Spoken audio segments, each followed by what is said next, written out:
కీర్తనలో 7వ వచనాన్ని ఈరోజు పాఠ్యాంశముగా మనము ధ్యానము చేద్దాం. 121వ కీర్తన 7వ వచనం. దేవునికి స్తోత్రం. ఈ దినమునకు ఏర్పాటు చేయమన్న పాఠ్యాంశము కీర్తన రచన గ్రంథము 121 అధ్యాయము 7వ వచనం. ఈ అపాయమును రాకుండా యెహోవా నిన్ను కాపాడును, ఆయన నీ ప్రాణమును కాపాడును. ఇది మొదలుకుని నిరంతరము నీ రాకపోకల యందు యెహోవా నిన్ను కాపాడును. ఈ వాక్యంతో పర్యంతం. ఈ లోకములో మనుష్యులు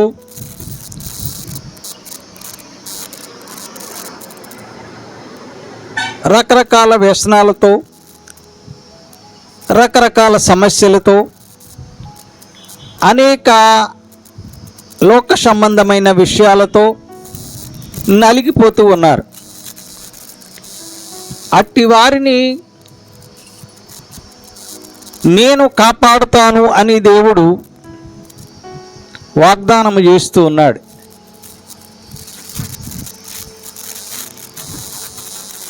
ఎలాంటి అపాయము రాకుండా నిన్ను కాపాడుతాను అంటున్నాడు మన తండ్రి.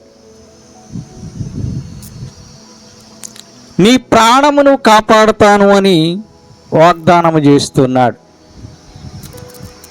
వాస్తవానికి ఆయన మనలను కాపాడి ఉండకపోతే ఇట్టి రీతిగా మనము ఈ సజీవుల లెక్కల్లో ఉండేవారము కాదు. భయంకరమైన పరిస్థితులలో, విపత్కర పరిస్థితులలో, అనేకమైన రుగ్మతలలో, అనేకమైన వ్యాధి బాధల్లో నలిగిపోతున్న మనుష్యులను దేవుడు కాపాడుతూ ఉన్నాడు.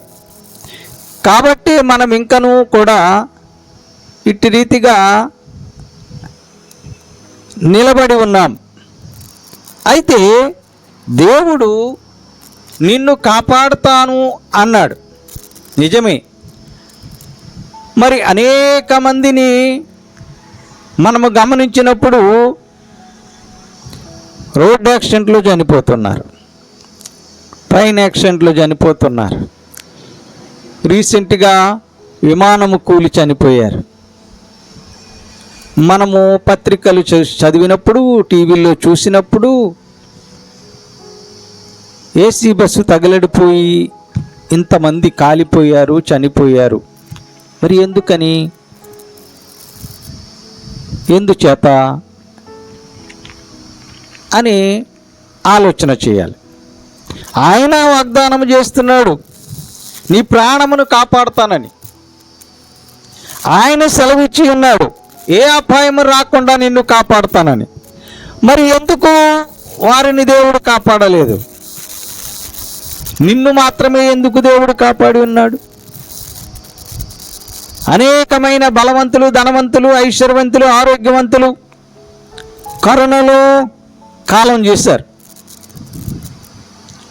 కోట్లాది రూపాయలు ఉన్నవారు కూడా ఈ లోకాన్ని విడిచి వెళ్ళిపోయారు. రోజువారీ కూలి పని చేసుకునేటువంటి వారిని నిన్నెందుకు దేవుడు ఇంకా ఉంచి ఉన్నాడు?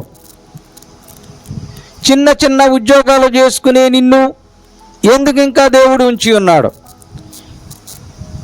పొట్టకూటి కోసం చిన్న వ్యాపారము చేసుకునేటువంటి వారిని ఎందుకు ఇంకా ఉంచి ఉన్నాడు? ఎందుకు కాపాడాడు వారిని? ఆలోచన చేయాలి. మరి వారిని ఎందుకు దేవుడు కాపాడలేదు? నిన్నెందుకు దేవుడు కాపాడాడు? నీ బిడ్డలు నిన్ను చూడకపోయినా, నీ అన్నదమ్ములు నిన్ను పట్టించుకోకపోయినా దేవుడు నిన్ను కాపాడుతూనే ఉన్నాడు. ప్రియులారా, ఆలోచన చేద్దాం. నిజమే, దేవుడు కాపాడుతాడు. ఆయన మాటిస్తే మాటని నిలబెట్టుకునే దేవుడు. అయితే మరి ఎందుచేత కొంతమంది ఇటు రీతిగా అవుతున్నారు? వాక్యాన్ని మనం పరిశీలన చేద్దాం. వాక్యము సెలవిస్తున్నటువంటి మాట, దేవుడు ఎవరిని కాపాడుతాడు, ఎవరెవరిని దేవుడు కాపాడుతున్నాడు అనే విషయాలు చూద్దాం. కీర్తన గ్రంథం 34వ అధ్యాయంలో 7వ వచనాన్ని ఒకసారి పరిశీలన చేద్దాం. ఏమని అక్కడ రాసి ఉన్నదో చూడండి. కీర్తన గ్రంథము 34వ అధ్యాయము 7వ వచనం. యెహోవాయందు భయభక్తులు గలవారి చుట్టూ ఆయన దూత కావలి ఉండి వారిని రక్షించును. ఎవరిని కాపాడుతున్నాడు ఇప్పుడు దేవుడు? ఎవరైతే ఆయన యందు భయభక్తులు కలిగిన వారిగా ఉంటారో వారిని మాత్రమే కాపాడతాడు. నిజమే, కొంతమంది అంటారు దేవుని యందు భయభక్తులు లేకుండా ఇష్టానుసారంగా తిరుగుతున్నారు, విచ్చలవిడిగా బ్రతుకుతున్నారు, వారే బాగుంటున్నారని అంటున్నారు. నిజమే, చెట్టుని ఏపుగా దేవుడు పెరగనిస్తున్నాడు, చక్కటి పువ్వులు పూయనిస్తున్నాడు, చక్కటి కాయలు కాయనిస్తున్నాడు. కానీ ఆ ఎదిగినటువంటి క్రమంలో చెట్టు పచ్చగా ఉంటే ఉపయోగం ఏమన్నది? ఆ చెట్టు వల్ల మనుషులకు ఉపయోగం ఉండాలి కదా. చూడండి ఆ చెట్టు ఎంత పచ్చగా ఉన్నదో అంటారు. నిజమే, కానీ ఆ చెట్టుకు కాయలు లేనప్పుడు, ఆ చెట్టుకు పువ్వులు లేనప్పుడు ఏం చేస్తారు మనుషులు? అటు రీతిగానే దేవుడు కూడా నిన్ను పచ్చగా ఎదగనిస్తున్నాడు, కానీ నువ్వేం చేస్తున్నావు అంటే దేవునిలో ఫలించలేదు, దేవునిలో పూలు పూయటలేదు. కాబట్టి ఆ చెట్టు నరకవేయబడుతున్నది. ఆ ఎదుగుదల చూసి, ఆ పచ్చదనం చూసి దేవుడు మమ్మల్ని కాపాడలేదు, దేవుడు మమ్మల్ని రక్షించడం లేదని అనుకునేవారు కూడా ఉండి ఉండవచ్చు. అయితే ప్రియులారా, ఎవరైతే దేవుని యందు భయభక్తులు కలిగిన వారిగా ఉంటారో వారు నీటి కాలువన నాటబడినటువంటి చెట్టులాగా ఉంటారట. ఆ చెట్టు ఏనాడు ఎండిపోదు. మరి ఇక్కడ దేవుని యందు భయభక్తులు కలిగిన వారిని మాత్రమే ఆయన కాపాడుతూ ఉన్నాడు. రెండవది 145వ కీర్తనలో 20వ వచనంలో రెండవది కూడా ఉన్నది. 145వ కీర్తన 20వ వచనాన్ని చదువుదాం. యెహోవాను ప్రేమించు వారిని, తన్ను ప్రేమించు వారందరినీ ఆయన కాపాడుతాడని 145:20లో చెప్పబడుతూ ఉన్నది. ప్రియులారా గమనించండి, యెహోవా తన్ను ప్రేమించు వారందరినీ కాపాడును. భయభక్తులు గల వారిని ఆయన కాపాడుతాడు. ఎవరైతే ఆయన ప్రేమిస్తారో వారిని కాపాడుతాడు. 12వ కీర్తనలో 7వ వచనంలో చెప్పబడుతున్నది దరిద్రులందరినీ ఆయన కాపాడుతాడు అని. ప్రియులారా, అంటే దేవుడు భయభక్తులున్న వారిని, ఆయన యందు భయభక్తులు కలిగిన వారిని కులముతో సంబంధం లేదు, రంగుతో సంబంధం లేదు, ఊరితో సంబంధం లేదు, గ్రామంతో సంబంధం లేదు. ఎవరైతే ఆయన యందు భయభక్తులు కలిగిన వారిగా ఉంటారో వారిని దేవుడు కాపాడతాడు. వారికి రోగం ఉన్నప్పటికీ, వ్యాధి ఉన్నప్పటికీ, బాధ ఉన్నప్పటికీ, కష్టం ఉన్నప్పటికీ, ఇరుకున్నప్పటికీ, ఇబ్బంది ఉన్నప్పటికీ ఆయన కాపాడుతూనే ఉంటాడు. కారణం ఏమిటంటే వారు దేవుని యందు భయభక్తితో బతుకుతున్నారు కనుక. మరి భయభక్తులు లేని వారి పరిస్థితి ఏమిటి అంటే వారు అకస్మాత్తుగా నాశనం అయిపోతారని వాక్యం సెలవిస్తూ ఉన్నది. ప్రియులారా, అలా 3 విషయాల్లో, అంటే దేవుని యందు భయభక్తులు కలిగిన వారిని, ఆయన్ని ఎవరైతే ప్రేమిస్తారో వారిని, దరిద్రులను దేవుడు కాపాడుతూ ఉన్నాడు. మరి నిన్ను కాపాడుతున్నాడా? ఇప్పుడు ఈ లోకాన్ని విడిచిపెట్టి వెళ్ళిపోయినటువంటి ధనికులను దేవుడు కాపాడలేదో ఆలోచన చేయాలి. ఇప్పుడు అంటే వారికి దేవుని యందు భయభక్తులు లేవేమో, వారు దేవుడు అంటే ఇష్టం లేకుండా బ్రతికారేమో. దేవుడు అంటే భయం లేనప్పుడు వారి తొట్టిల్లకుండా మిమ్ములను కాపాడుటకు. ఒక్క నిమిషం అక్కడ ఆగుదాం. దేనివల్ల అంట?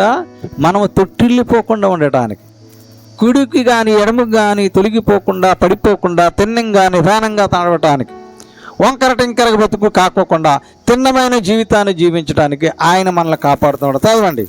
తన మహిమ ఎదుట ఆనందముతో మిమ్ములను నిర్దోషులుగా నిలబెట్టుటకును శక్తిగల మన రక్షకుడైన అద్వితీయ దేవునికి, మన ప్రభువైన యేసుక్రీస్తు ద్వారా మహిమయు మహాత్మ్యమును ఆధిపత్యమును అధికారమును యుగ యుగములకు పూర్వమును ఇప్పుడును సర్వయుగములను కలుగునుగాక. ఆమేన్.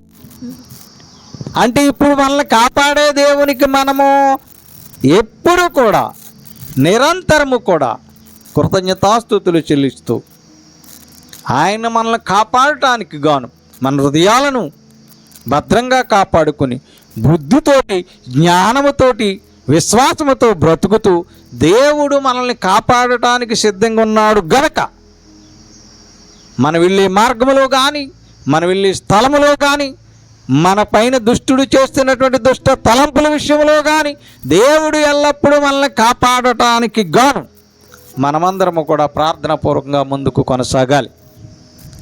ఎందుచేత అంటే ఆయన మనల్ని కాపాడటానికి కునుకక నిద్రపోక మన చుట్టూ కావలిగా ఉన్నాడు. ఆయన కాపాడకపోతే మనం ఏమైపోతామో, ఆయన కాపాడి ఉండకపోతే మనము ఏమవుదుమో ఆలోచన చేయండి. ఈ యొక్క యేసు కృపా వాక్కును వింటున్నవారు, చూస్తున్నవారు, వీక్షిస్తున్నవారు అందరూ ఆలోచన చేయండి. దేవుడు నిన్ను కాపాడటానికి నీకు సమీపముగా ఉన్నాడు. భయభక్తులు గల వారిని కాపాడటానికి ఆయన సిద్ధంగా ఉన్నాడు. ఆయన్ని ప్రేమించే వారిని ఆయన కాపాడటానికి సిద్ధంగా ఉన్నాడు. దరిద్రతలో బాధపడుతున్న వారిని కాపాడటానికి సిద్ధంగా ఉన్నాడు.